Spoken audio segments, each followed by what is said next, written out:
Hey everyone, it's Carissa. Welcome to Satur-YAY, where we're celebrating the weekend by getting our craft on.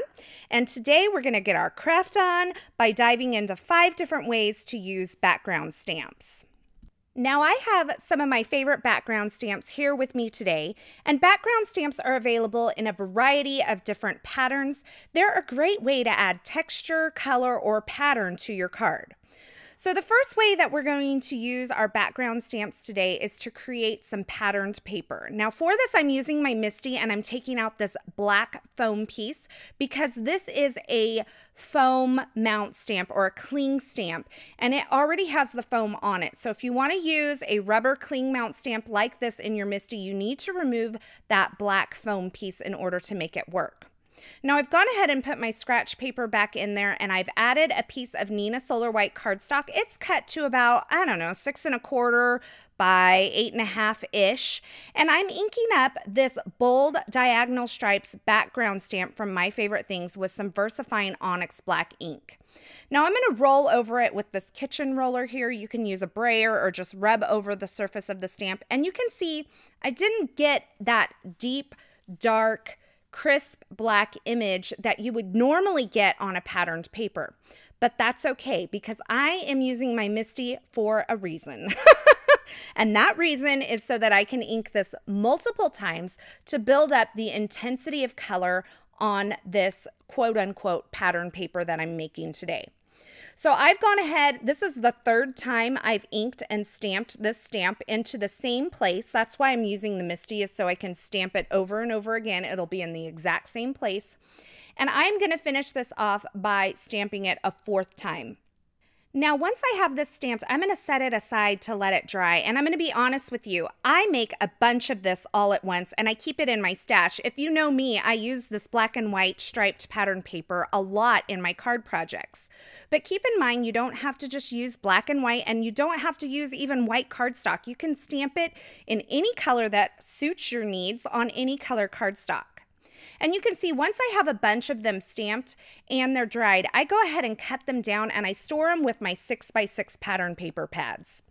So we're using this as a pattern paper accent on this card front today. So I've cut it down into a thin strip, and it's going to go on the left-hand side of my card front there.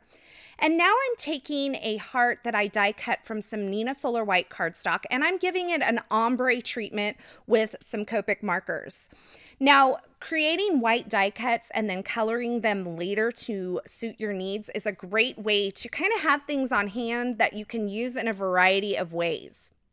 I've die cut this honeybee sentiment from some gold glitter cardstock, and then I stacked it up on some white cardstock as well to kind of give it a little shadow.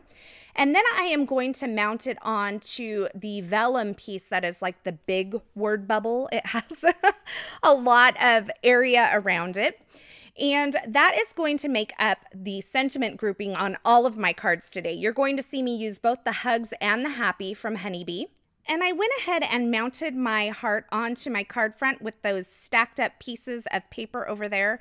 I mounted that on with some foam adhesive. I colored the entire heart with my Wink of Stella, and then I added my sentiment and a little white heat embossed sub-sentiment to go with it. Now, the second way you can use background stamps is with multiple ink colors. Now, you can do this in an ombre fashion. You can do it in a rainbow fashion, whatever floats your boat. Today, I am using kind of an ombre effect here. I've got some mini distress ink cubes, and you can see I started with my lightest color up in that upper right-hand corner. I went to my medium color kind of towards the center, and then I finished with my darkest color. And then I'm going to take my cardstock and lay it down over this background stamp that's still facing up on my work surface. I'm going to cover it with a piece of scratch paper and hold that cardstock in place with one hand while I rub my other hand over the entire surface.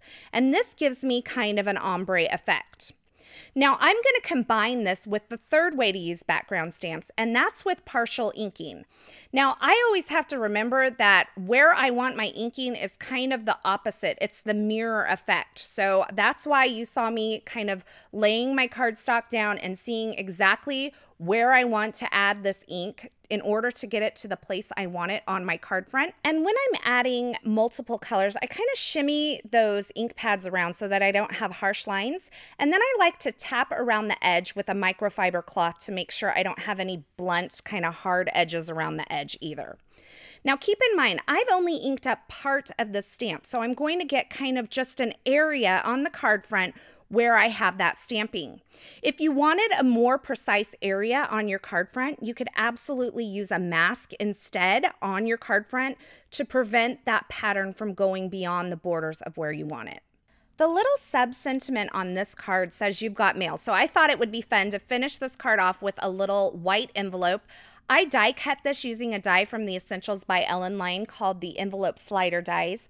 I am going to adhere that flap closed using a little bit of foam adhesive just so that the whole thing isn't flat, and then I finish that envelope off with a little tiny heart on it. Now this card actually combines all three techniques so far. I'm using the pattern paper that I created, I did multicolor inking, and partial inking.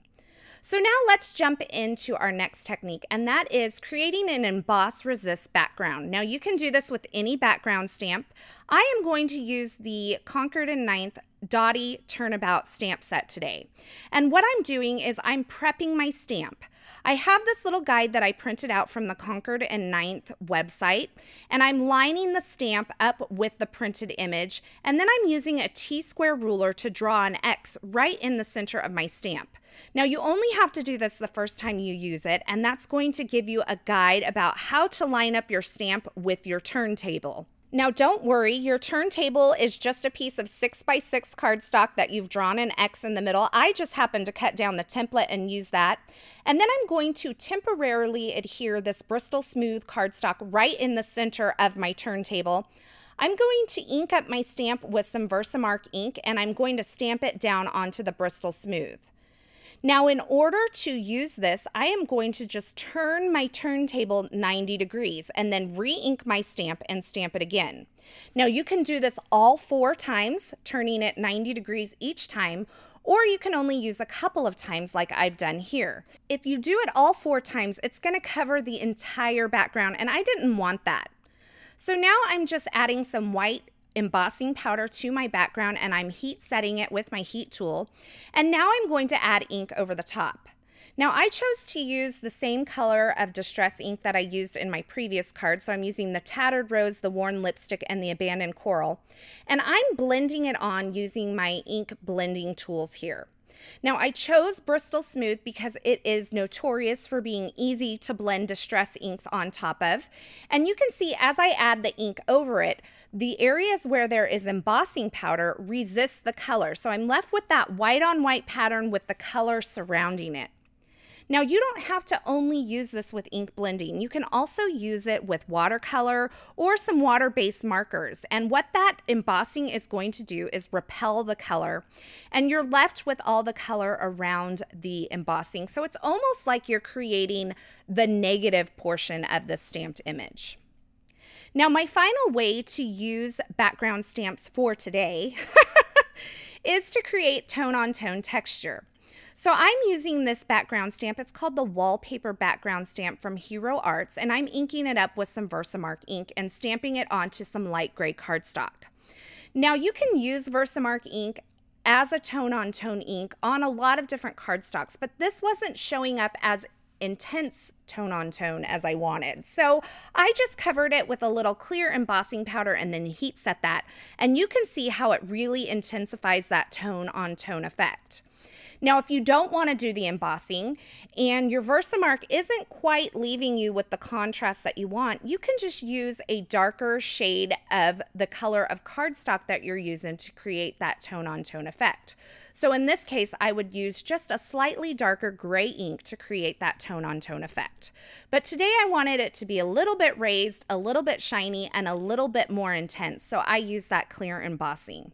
Now you can see that there's a lot of ways I could put this card together, but I ended up with a horizontal card just to finish off this group of cards. And I did finish each of these cards off with some sparkling clear sequins, and I just adhered those using some multi-matte medium from Ranger.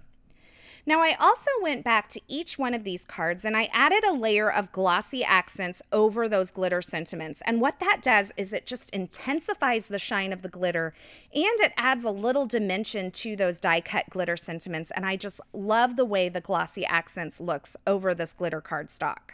So there you have it, a look at 5 different ways that you can use background stamps on your projects.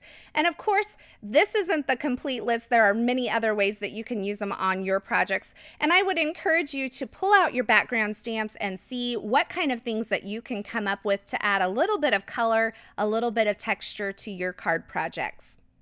As always, I will have links to the featured products in the description at YouTube, but head on over to the Coordinating Classroom blog post because I'll have a complete list of supplies over there, as well as some other tips and tricks for using background stamps on your next card project. As always, I will have links to the featured supplies in the description at YouTube, but head on over to the Coordinating Classroom blog post because I'll have more still shots, more tips and tricks for you over there, as well as a complete list of supplies used in these projects.